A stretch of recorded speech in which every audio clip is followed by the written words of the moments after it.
It's been a wild week for the Miami Dolphins. For me, as a Finn fan, is the most wild I've got since I can remember back with Dave Wannstedt replacing Dan Marino. So it's really been a trying time as a fan trying to cover my team.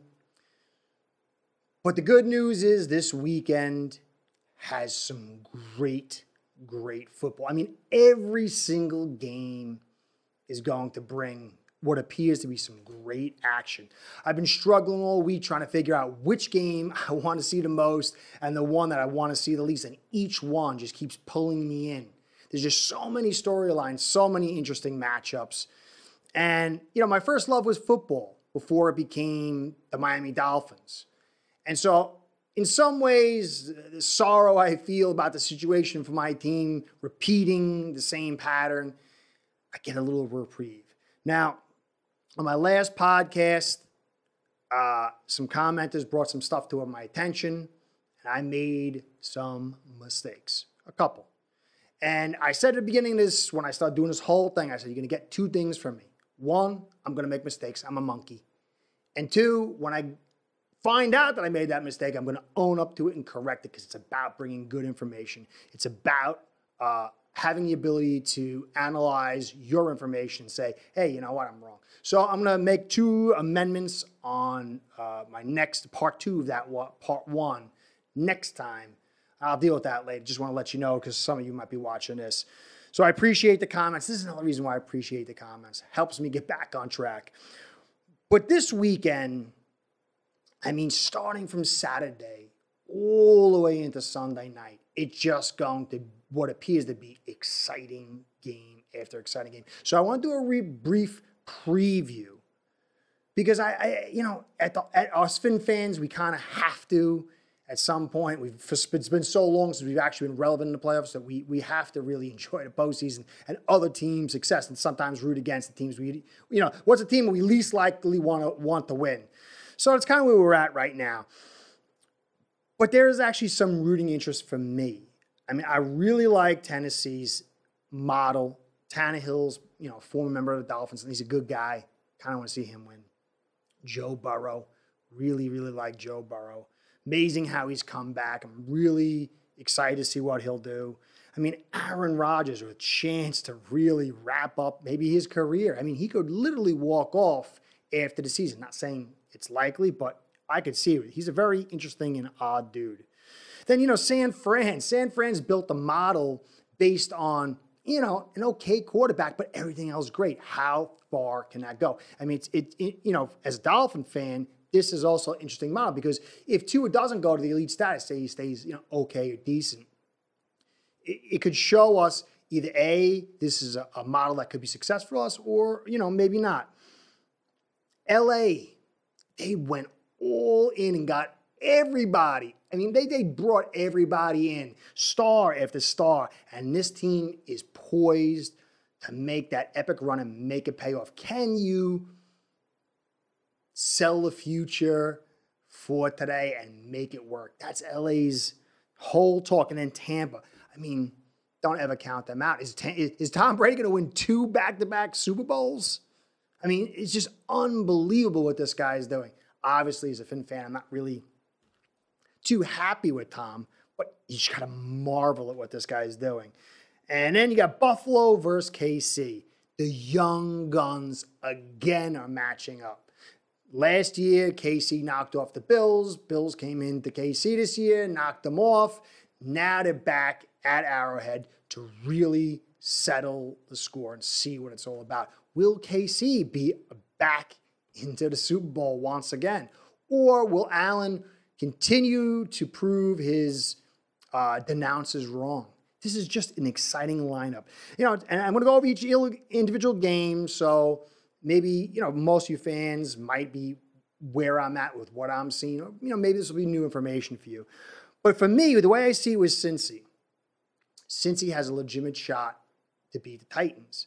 Now, the key is Henry going to show? Is Henry able to play? Is Henry able to come out and be himself? That's a key issue. Bengals are 28th against the run. So Henry is going to be the key element, obviously. The defense of the Bengals is pretty good, but they are porous against the run. But as good as the Titans are, as much as I love Vrabel, the way he's able to scheme and prepare, Burrow and Chase and that core of receivers is going to be very tough. The Titans are 28th against the pass. There's certain, context to that. It's not like they just totally suck, but they're a good team. But they are open to be victimized by a good passing game, especially with rack run after the catch. Agility players can finally find their way through those zones if the line can block long enough, and they can make them pay. It's happened.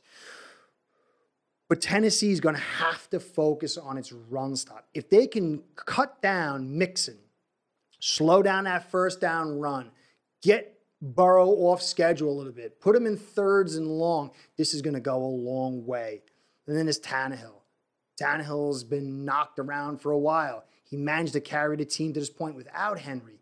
This is a game where he could put his stamp on it and say, I have come to a place where people have to say, I'm a quality quarterback. Or he could have those big miscues and not be part of the success. And people say, So this is going to be a big day. Really, it's going to come down to, can Cincy block long enough to get that rack yards? Can they get the run game going enough to make the Titans have to focus on it? And can the Titans have Henry back? And can they push that run game and hold the Bengals long enough to beat them up long enough, get those body blows to take over in a late game win? It's going to be very, very interesting. Then there's San Fran versus Green Bay. Aaron Rodgers is proving again and again and again how special this guy is. Went back and watched some tape. I just marvel at the dude every time I watch him. Looks like they might get Cobb back. This is a big piece. But when you look at all he got Aaron Jones, big A.J. Dillon, Mercedes Lewis, Devontae Adams. This is like a core of superstars led by a superstar quarterback. The offensive line, though, is decent. It's pretty good. It's got some depth, but it's not like San Fran. San Fran's got Mack, Williams, Compton, Tomlinson. This is like a phenomenal offensive line. And they, Jimmy G's banged up. Bosa's a little banged up, but it looks like they're going to play. Deebo Samuels is a beast. Then you add in Werner and Kittle. The 7th best rush defense and 4th best pass defense for San Fran. The Packers, they won a wild one earlier in the year. They got out to a quick lead and it bounced back and forth, ended up being by a 2-point victory. This is going to be an exciting game, but this time it's not going to be in San Fran. It's going to be in Green Bay. And this is, is Jimmy G going to hold it together? Every game I watch him, he plays really well. He makes some phenomenal plays, does a good job, but then there's a couple of those hiccups.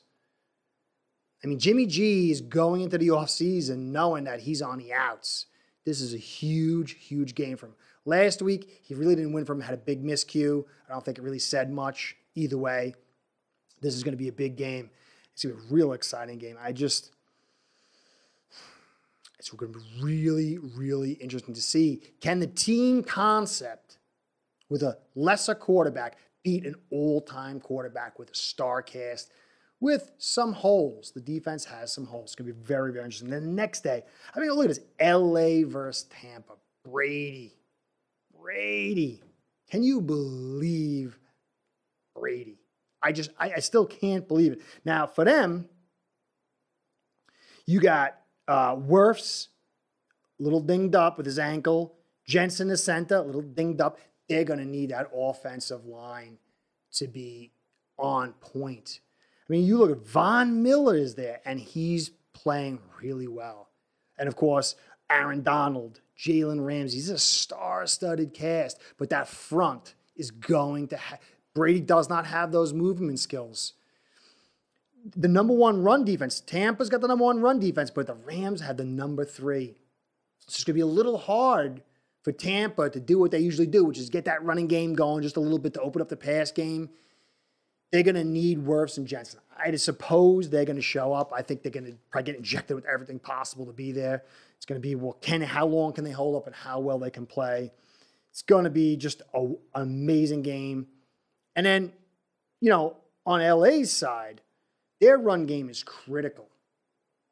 They have been getting through with that running game, being a big piece to the puzzle. Because Stafford, I like him a lot, but he's a little bit erratic. And that run game settles him down, settles the team down. But again, like I said, you're going against the number one run defense in the league. How much can they get off? And with Whitworth injured last week, and it's a little questionable about whether he's going to play, this offensive line's good for the Rams, but missing him is a big, big piece. So Stafford, I really trust in him with Kupp, and he's got like some good pieces there.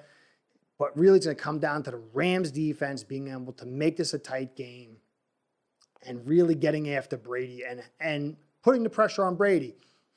It's still a stat that of all the top quarterbacks, one of the most susceptible to seeing their play and production degrade because of hurries and hits and stuff is still Brady. It's not a knock on him. It's a reality. But getting to him is a real hard deal. He's so smart. He's seen it all.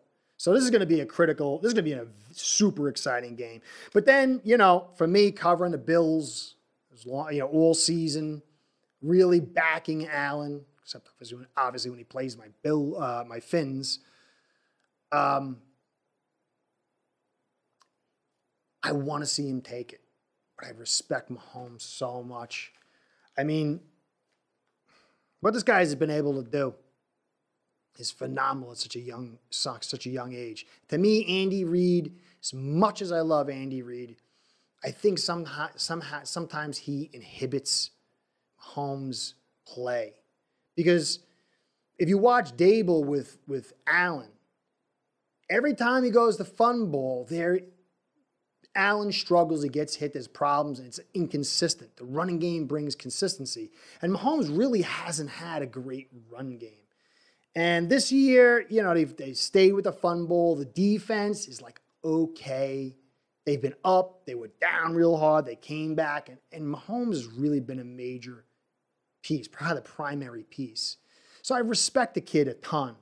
But Buffalo, man, they've been waiting for a long time. KC fans were waiting a long time. And, I was happy to see them win. I don't like to see any fan base suffer. I feel for them. I have empathy. And so for me, part of me is like, I hate to see somebody in the AFC East win that's not Miami. But I know these Bills fans, man. I got friends that are Bills fans. They're dying to see this happen. And Allen has been, he's been besmirched and attacked and diminished and belittled for a real long time. And so I'm really hoping that he takes it this year. But it's going to come down to date. I mean, you go back to the game when they played against each other this year, Allen led a physical running offense. There was a lot of planned runs by him, a lot of running attack by the running backs. And Mahomes came out and Andy was calling fun ball and really running a lot of draw runs, nothing really substantial. All the looks were same from out of shotgun. And Allen and Dable and the Bills offense were very diverse. And that physical style took its toll. And eventually the Chiefs just kind of cracked. I want to see, it's going to be very interesting to see, did Andy Reid learn? Can he adjust? And does Dable remember? But these games are just so phenomenal. Fin fans, I know we're all hanging our head low. Football fans, we're all football fans. And those who aren't Dolphin fans, those are fans of these teams or other teams. This appears to be what NFL football is all about.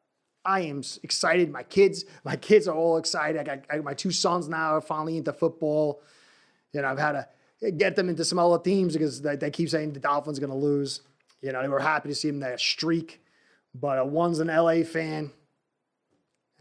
Trying to help the kid, but can't. So this is going to be a week where you really sit down and all through the week you can enjoy, hopefully, some phenomenal football. So this is a little preview for the big action coming up. Again, I'm going to get back to my Fins. next podcast. So I'll probably cover some of these games before that, or, somewhere around that. So anyway, this is Curtis saying thank you for staying to the end. Please comment, comment, and subscribe. Comments mean the most. I really view this as being at a bar. I'm the head monkey because I get to do all the talking. But the comment section is where I get to hear from you guys, and I get to go back and forth. I'm no guru. I'm just a guy who's doing this now for a living, learning, growing, and really trying to present good stuff for you to viewers. I'm here to serve you. And also I'm here to serve myself in the fact that I want to learn. I want to grow. So please comment. It means the most. Likes and subscribes help us to Google overlords. They're a big deal. They keep us in business. So let's keep sticking with the subscribes and likes. Anyways, Curtis saying, get ready, whether your team's in the playoffs or not, get ready for some football, some big-time football. It's Curtis saying, catch you next time. Be well. Bookies can earn hundreds to thousands of dollars from booking action with aceperhead.com.